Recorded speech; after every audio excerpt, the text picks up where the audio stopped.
आज जो हमारा जो चैप्टर है तब वो है 9th बायोलॉजी का लास्ट चैप्टर है ट्रांसपोर्ट। लास्ट टाइम हमने स्टडी किया था चैप्टर हमारा चैप्टर 8 न्यूट्रिशन। आज हमारा जो टॉपिक चैप्टर है वो है ट्रांसपोर्ट, जो 9th बायोलॉजी का लास्ट चैप्टर है। फ्रेंड्स, ये बहुत मजे का चैप्टर है, आप लोग इसको समझेंगे, बहुत मजा आएगा आपको इस चैप्टर को पढ़ते हुए। इसमें आपके बारे में भी चीजें डिस्कस हुई हुई हैं और प्लांट्स के बारे में चैप्टर में डिस्कस हुआ है कि प्लांट के अंदर ट्रांसपोर्ट कैसे होती है, ह्यूमन्स के अंदर, एनिमल्स के अंदर ट्रांसपोर्ट कैसे होती है।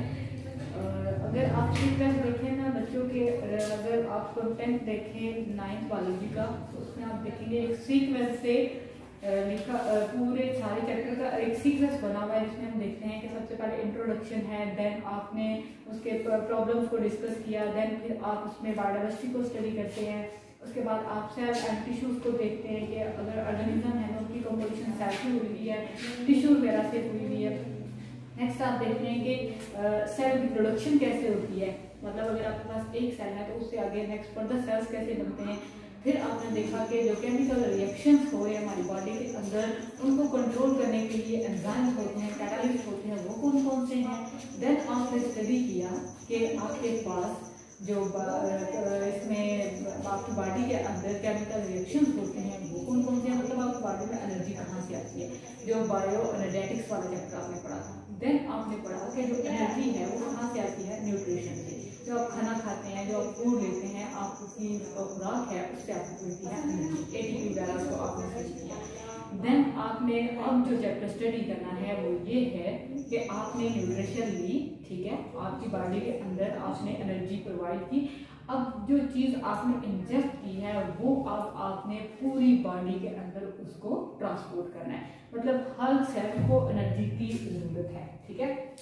आपकी बॉडी के अंदर जितने भी सेल्स हैं उनको एनर्जी चाहिए। वो एनर्जी कहाँ से आएगी कि जैसे आपने कहा कि आपके पास एनर्जी स्टोर्ड है, ठीक है, आपके पास एनर्जी बनी, न्यूट्रिशन आपने ली, उसकी वजह से आपको एनर्जी मिली। नेक्स्ट अब वो एनर्जी कहाँ पे चलेगी। आपने जब स्मॉल इंटेस्टाइन को स्टडी किया था न्यूट्रिशन वाले चैप्टर में, तब आपने कहा था कि आपके पास जितनी भी एनर्जी होती है, एनर्जी मतलब आपके पास कार्बोहाइड्रेट्स हैं, लिपिड्स हैं, आपके पास प्रोटीन्स हैं, ये आपके पास एनर्जी के फॉर्म भी है ना। कि आपने कहा था कि 1 किलो कैलोरीज एक प्रोटीन की अगर आप ब्रेक डाउन करवाते हैं तो उससे आपको कितनी एनर्जी मिलती है।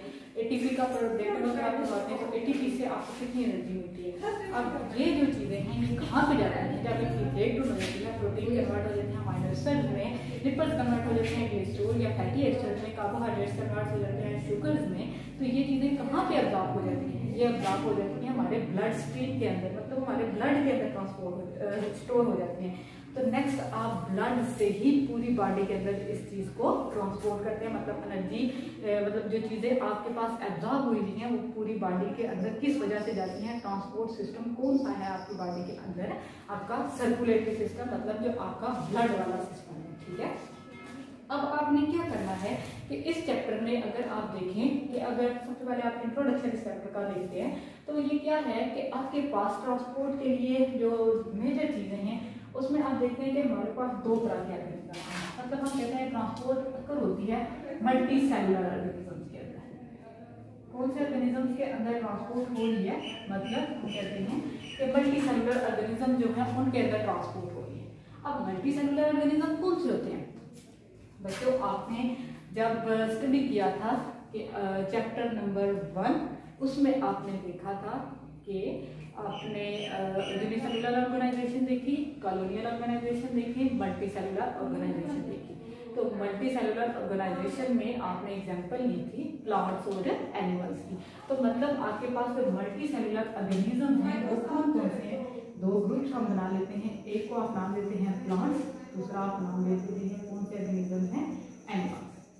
मतलब ट्रांसपोर्ट हमने स्टडी करनी है प्लांट्स के अंदर, मल्टी सेलुलर ऑर्गेनिजम्स के अंदर। तो मल्टी सेलुलर ऑर्गेनिज्म कौन कौन से हो गए, ये हो गए प्लांट्स, दूसरे हो गए एनिमल्स। इस चैप्टर को भी अगर आप देखें तो इसके अंदर 2 मेजर पोर्शन है। एक आपने ट्रांसपोर्ट स्टडी करनी है प्लांट्स के अंदर, दूसरा ट्रांसपोर्ट आपने स्टडी करनी है ह्यूमन्स के अंदर। ह्यूमन को आप स्पेसिफाई कर देते हैं, एनिमल्स के अंदर करनी हो, एनिमल्स के अंदर आप स्पेसिफाई कर देते हैं कि एनिमल्स के अंदर ट्रांसपोर्ट किस चीज़ के अंदर आप स्टडी कर रहे हैं, ह्यूमन बींग्स के अंदर। समझ आ रही है बच्चों कि इसके अंदर दो पोर्शन है, एक में आपने ट्रांसपोर्ट देखनी है प्लांट की ट्रांसपोर्ट के प्लांट के अंदर ट्रांसपोर्ट कैसे होती है, दूसरा आपने ट्रांसपोर्ट देखनी है एनिमल्स में, और एनिमल में भी आप एग्जांपल के तौर पे किसके अंदर ट्रांसपोर्ट देखेंगे, ह्यूमन बींग्स के अंदर। समझ आ गई? तो मतलब ये जो चैप्टर है ये बहुत मजे का चैप्टर है, बहुत इंटरेस्टिंग चैप्टर है। आप इसको स्टडी करेंगे तो आपको बहुत मजा आएगा ये चैप्टर पढ़ते हुए। और एक और बात जो बहुत मजे की है वो ये है कि यही चैप्टर आप जब फर्स्ट ईयर में पहुंचेंगे एफएससी की बायो में देखेंगे तो वहां पे भी ये लास्ट चैप्टर है, और यही चैप्टर इसी तरह ही है, उसका नाम है ट्रांसपोर्ट। उधर भी इस चैप्टर का नाम है ट्रांसपोर्ट। जैसे यहाँ पे दो ग्रुप्स बने हुए हैं, एक प्लांट का पोर्शन है, दूसरा एनिमल का पोर्शन है, वहां पे भी एफएससी की फर्स्ट ईयर में भी आपके यही दो पोर्शन है। यहाँ पे जो चीजें थोड़ी डिस्कस हुई हैं वहाँ ये चीजें डिटेल में डिस्कस हुई हैं। अब अगर यहाँ पे आप ये चीजें समझ लेंगे, आपको पता चल जाएगा ये चीजें कौन कौन सी हैं, तो आपको नेक्स्ट मसला नहीं होगा, आपको समझ आ जाएगी कि ये आपने चीजें पहले पढ़ी हुई हैं। नेक्स्ट आपको कंसेप्ट क्लियर होगा तो आपको चीजें आसानी से समझ आ जाएगी। अच्छा, अब हम सबसे पहले इसमें देखते हैं कि ट्रांसपोर्ट सिस्टम क्या होता है। ठीक है, कि ट्रांसपोर्ट सिस्टम एक ऐसा सिस्टम, ठीक है, ऐसा सिस्टम जिसमें आप करते हैं कि ट्रांसपोर्ट करवाते हैं चीज़ों को। ठीक है, एक ऐसा वे जैसे आपने कहा डाइजेस्टिव सिस्टम, तो डाइजेस्टिव सिस्टम ऐसा सिस्टम जिसमें आप फूड की डाइजेशन करवाते हैं। रेस्पिरेटरी सिस्टम ऐसा सिस्टम जिसमें ऑर्गन इन्वॉल्व होते हैं, किस चीज़ के लिए, रेस्पिरेशन के लिए, ब्रीथिंग के लिए। इसी तरह ट्रांसपोर्ट सिस्टम एक ऐसा सिस्टम है जिसमें ऑर्गन इन्वॉल्व होंगे ट्रांसपोर्ट करवाने के लिए। ट्रांसपोर्ट कहाँ से कहाँ तक, एक सेल से दूसरे सेल तक। मतलब आप ये कह सकते हैं कि हमारी बॉडी के अंदर एनिमल्स को बेशुमार चीजें या प्लांट को बेशुमार चीजें चाहिए होती हैं, उनकी नीड है। ठीक है, जैसे एनर्जी हमारी नीड है। अब एनर्जी को ट्रांसपोर्ट करने के लिए एक ट्रांसपोर्ट सिस्टम चाहिए। ये जो सिस्टम है ये ह्यूमन बॉडी के अंदर दो तरह से होता है, और एक सर्कुलेटरी सिस्टम है और एक दूसरा कौन सा है, लिम्फेटिक सिस्टम। ये नेक्स्ट हम स्टडी करेंगे। तो अभी जो इसका पहली चीज है वो हम इसमें इंट्रो में देखते हैं कि ट्रांसपोर्ट इन प्लांट्स, प्लांट्स के अंदर ट्रांसपोर्ट कैसे होती है। ठीक है, अगर हम प्लांट्स की बात करते हैं तो प्लांट्स के अंदर बच्चों किस चीज की ट्रांसपोर्ट हो सकती है। अब अपने ज़हन में सोचिए पहले कि आप प्लांट्स के अंदर किस किस चीज की ट्रांसपोर्ट करवाते हैं। मैं आपको बता देती हूँ यहाँ पे दो जनरल चीजें। ठीक है, एक आप ट्रांसपोर्ट करवाते हैं वाटर। ठीक है, वाटर की ट्रांसपोर्ट आपने करवानी। क्यों करवानी है कि वाटर तो इंपॉर्टेंट चीज है, आपने पहले ही पढ़ा इंपॉर्टेंट था वाटर, आपने स्टडी किया था आपने न्यूट्रिशन वाले चैप्टर में, तो वहाँ पे आपने देखा था कि वाटर तो बहुत इंपॉर्टेंट है।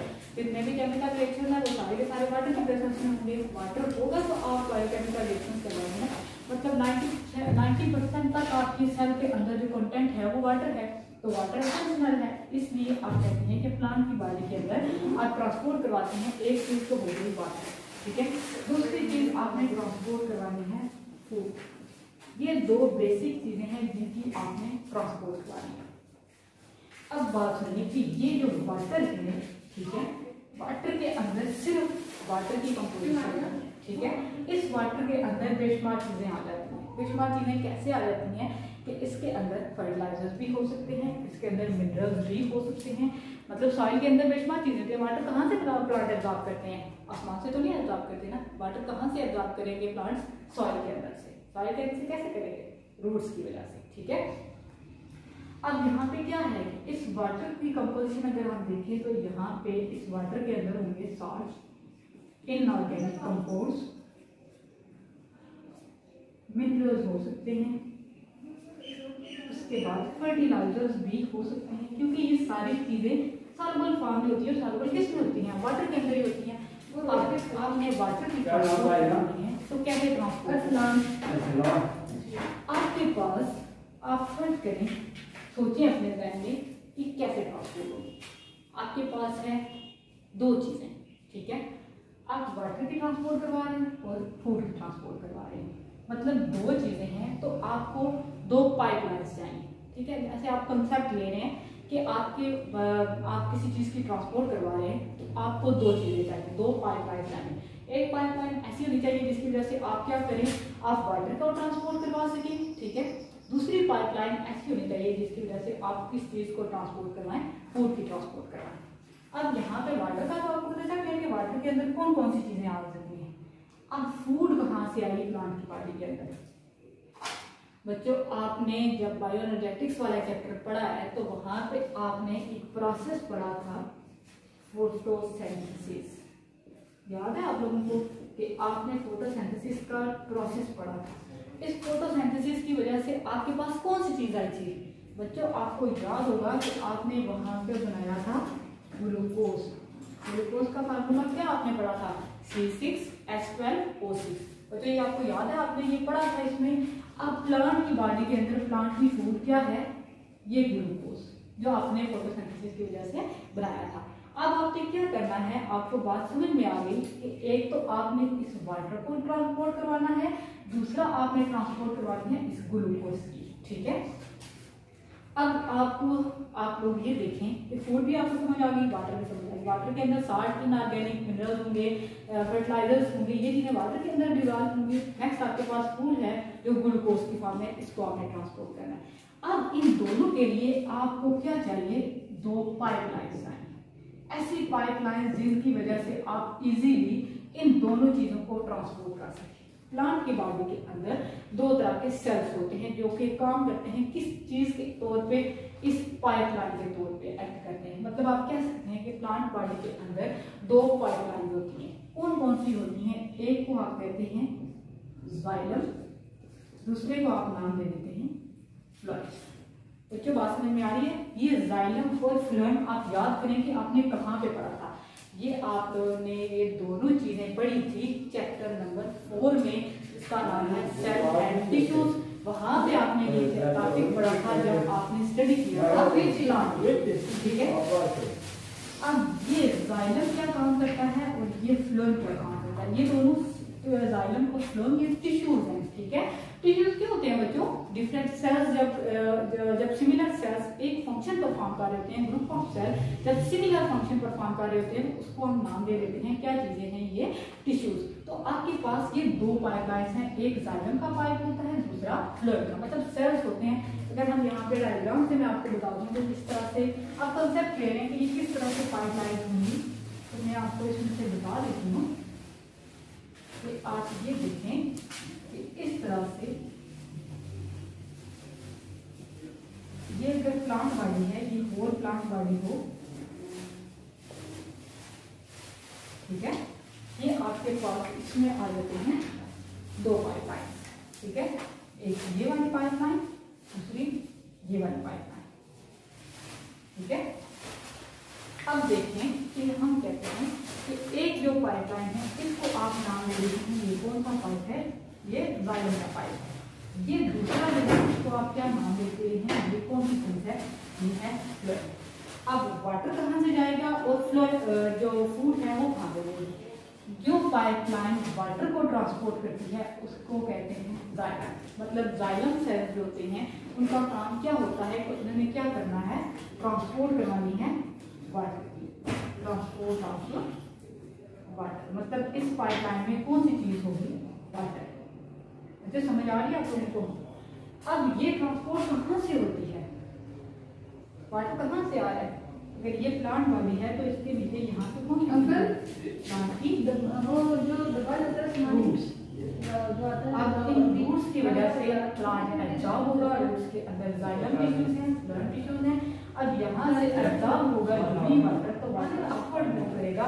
तो अपवर्ड मूव कहाँ पे करेगा? एरियल पार्ट में, मतलब लीफ वाली साइड पे। तो ये दरम्यान में कौन सी चीज है? ये पाइपलाइन है जिसकी वजह से वाटर मॉलिक्यूल यहाँ से मूव करते हैं। इसी तरह दूसरी साइड पे आप देखिए यहाँ पे कौन सी चीज है? ये है फ्लोएम टिश्यूज। ठीक है, फ्लोएम टिश्यूज का क्या काम है कि इन्होंने करनी है फूड की ट्रांसपोर्ट। मतलब ऐसा पाइप जिसके अंदर से आप फूड की ट्रांसपोर्ट करवा रहे हैं, तो उस पाइप को आप क्या नाम देंगे? ये कौन सा पाइप है? Phloem tissues. ठीक है, अब फ्लोएम क्या टिश्यूज? अब यहाँ से आप देखें कि जैसे आपने कहा कि आपके पास रूट से वाटर आएगा तो आप इसकी एब्जॉर्प्शन करवाते हैं तो वाटर मूव कर देता है। अब फूड कहाँ से आएगी? बच्चों फूड रूट्स के अंदर होती है? नहीं, फूड कहाँ पे बनती है? लीव के अंदर। आपने पहले ही कहा था कि फोटोसिंथेसिस का प्रोसेस कहाँ पे होता है?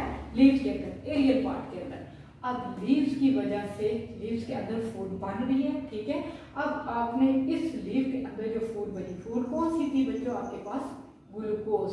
अब इस ग्लूकोज को आपने किस वजह से ट्रांसपोर्ट करवाना है, मैकेनिज्म कौन सा होगा, कौन सा सिस्टम होगा जिसकी वजह से आप इसकी ट्रांसपोर्ट करवाएंगे, आपके पास होगा फ्लोएम का टिश्यू। ठीक है, आप इसकी वजह से फूड को पूरी बॉडी के अंदर ट्रांसपोर्ट करवाएंगे। जहां पे प्लांट बॉडी को ग्लूकोज चाहिए वहां पे भेजेंगे, जो एक्सेस ग्लूकोज होगा उसको प्लांट बॉडी के अंदर स्टोर कर देंगे। प्लांट बॉडी के अंदर जो एक्सेस ग्लूकोज होता है उसको बच्चों क्या नाम देते हैं, उसको नाम देते हैं स्टार्च। ठीक है, एनिमल की बॉडी के अंदर जो एक्सेस ग्लूकोज होता है, जो शुगर्स होते हैं, उनको आप नाम देते हैं ग्लाइकोजन का, और जो प्लांट बॉडी के अंदर एक्सेस फॉर्म में ग्लूकोज होता है उसको आप नाम दे देते हैं, ये कौन सी चीज है आपके पास, स्टार्च।